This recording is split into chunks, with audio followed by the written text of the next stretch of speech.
নমস্কার বন্ধুরা, আজকে আরেকটি রান্নার রেসিপি নিয়ে আমি চলে এসেছি আপনাদের সামনে শেয়ার করতে।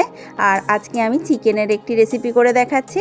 আর আজকে আমি যে চিকেনের রেসিপিটি করছি এটা হলো দেশি চিকেন, তা চিকেনের কারি। তো বন্ধুরা চলুন, চিকেন কারি তো অনেকেই অনেক রকমভাবে বানান, তো আমি কী রকমভাবে বানাই একটু দেখুন এবং বাড়িতে এইভাবে একটু ট্রাই করবেন, দেখবেন খেতে কিন্তু ভালো লাগবে। তা চিকেনটাকে আমি ভালো করে ধুয়ে আগে থেকে অর্থাৎ 5-6 ঘন্টার জন্য শুধু টক দই মাখিয়ে রেখে দিয়েছিলাম। তারপর 5-6 ঘন্টা পর এখানে আমি নুন, লঙ্কার গুঁড়ো, হলুদের গুঁড়ো আর কাঁচা সর্ষের তেল দিয়ে ভালো করে কিন্তু এটাকে আমি আবার মাখিয়ে নেব। মাখিয়ে আরও 1 ঘন্টার মতো কিন্তু আমি এখানে চাপা দিয়ে রেখে দেব।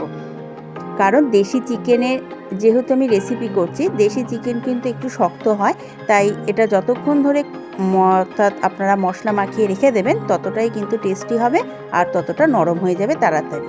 এবার আমি কড়াইতে সর্ষের তেল দিলাম, দিয়ে বড় বড় সাইজের 2টো পেঁয়াজ নিয়ে এরকম কুচি করে কেটে পেঁয়াজ আর এখানে দিয়ে দেবো 3-4টে চেরা কাঁচা লঙ্কা। চেরা কাঁচা লঙ্কা দিয়ে পেঁয়াজটার সাথে একটু হালকা করে ভেজে নেব। তারপর আমি এখানে চিকেনের যে মাখানোটা রেডি করে রেখে দিয়েছিলাম সেই চিকেন মাখানোগুলো এবার আমি এখানে দিয়ে দেবো।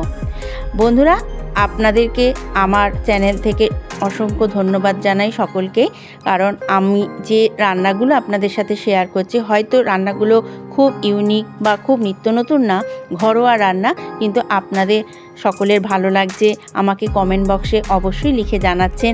সেটা দেখে আমি আরও কাজে উৎসাহ পাচ্ছি। এইভাবেই আমার পাশে আপনারা থাকবেন। আশা করব আমার আগামী দিনে যে ভিডিওগুলো আপনাদের সামনে আমি শেয়ার করব সেই ভিডিওগুলো আপনাদের ভালো লাগবে। ব্যাস, এবার আমি চিকেনটাকে ডিমে আছে কিন্তু এবার চাপা দিয়ে দিচ্ছে। আর চাপা দিয়েই কিন্তু চিকেনটা রান্না করব, তাতে কালারটা কিন্তু খুব সুন্দর আসবে। চিকেন যত চাপা দিয়ে রান্না করবেন ততটাই কিন্তু কালারফুল হয় এবং ততটাই দেখতে ভালো লাগে। এবার আমি আর একটু মাঝে উল্টিয়ে দেবো, মাঝে মাঝে একটু উল্টিয়ে দেবো। এবার আমি মশলাগুলোকে এখানে দেব। এখানে আমি 3-4 চামচ মতো দিচ্ছি আদা আর রসুনের পেস্ট। তারপর এখানে দেবো একটা ছোট সাইজের টমেটো দিয়ে ভালো করে এই মশলাটা কিন্তু আবার এখানে মিশিয়ে নেব। তারপর এখানে আমি জিরের গুঁড়ো আর যদি মনে করেন একটু হলুদের গুঁড়ো কম মনে হচ্ছে তাহলে আপনারা এখন দিয়ে দিতে পারেন। তা আমি একটু নাড়াচাড়া করে তারপর আমি এখানে দিয়ে দেবো হলুদের গুঁড়ো। আমার এখানে একটু হলুদটা কম দেখে মনে হচ্ছে, আর এখানে আমি দিয়ে দেবো আরও 1 চামচ মতো হলুদের গুঁড়ো।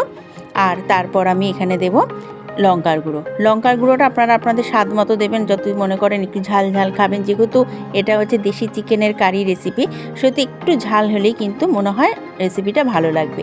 তো আমি এখানে 1 চামচ মতো দিলাম লঙ্কার গুঁড়ো আর 1/2 চামচ মতো দিলাম কাশ্মীরি লঙ্কার গুঁড়ো একটু কালারের জন্য। আর দিয়ে দিলাম এখানে স্বাদ মতো নুন। নুনটা আমি কিন্তু যখন মাংসটা মাখিয়েছিলাম তখন কিন্তু একটু দিয়েছিলাম, আর সেই জন্য এখানে বুঝে একটু নুনটা দেবেন।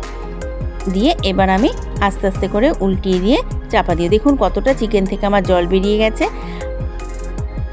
এই যে এবার এখানে যদি আপনারা মনে করেন আলু দিতে পারেন তাহলে আলু আগে থেকে ভেজে রেখে সেখানে আলু এই সময় মিশিয়ে দিতে পারেন।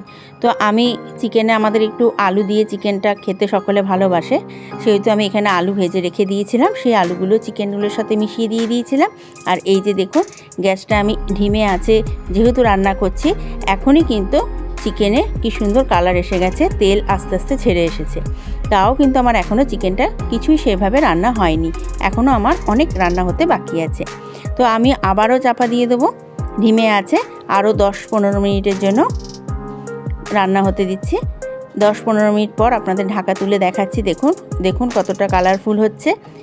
আবারও আমি নাড়াচাড়া করে দেব, কারণ আমি প্রথমেই বলেছি যেহেতু এটা দেশি চিকেনের রেসিপি, যখন দেখবেন ঝোলটা আরও শুকিয়ে গেছে অথচ তলার দিকটা লেগে যাচ্ছে, গ্যাসটা কিন্তু আরও কমিয়ে দেবেন।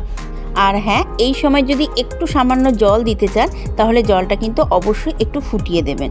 তো আমি একটুখানি সামান্য জল এখানে অ্যাড করব, তাই আমি এখানে একটুখানি জলটা গরম হতে দিয়েছি। যখন খুব ভালো করে টকবক করে জলটা ফুটবে, গরম জল না টকবক করে ফুটবে, সেই জলটা এখানে কিন্তু আমি দিয়ে দেবো। একটু ঢাকা দিয়ে দিচ্ছে। তারপর একটু গরম জল দিয়ে এই রকমভাবে যখন ভালোভাবে টকবক করে ফুটবে তখন এখানে একটুখানি গরম মশলার গুঁড়ো দিয়ে দেবো।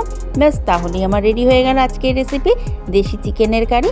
তো বন্ধুরা বাড়িতে কিন্তু অবশ্যই একবার বানাবেন, বানিয়ে খেয়ে আমাকে কমেন্ট বক্সে তারপর কিন্তু লিখে জানাবেন আপনাদের কীরকম লাগলো রেসিপিটা। তো বন্ধুরা আজকে আসি, সকলে ভালো থাকবেন, সুস্থ থাকবেন, নমস্কার।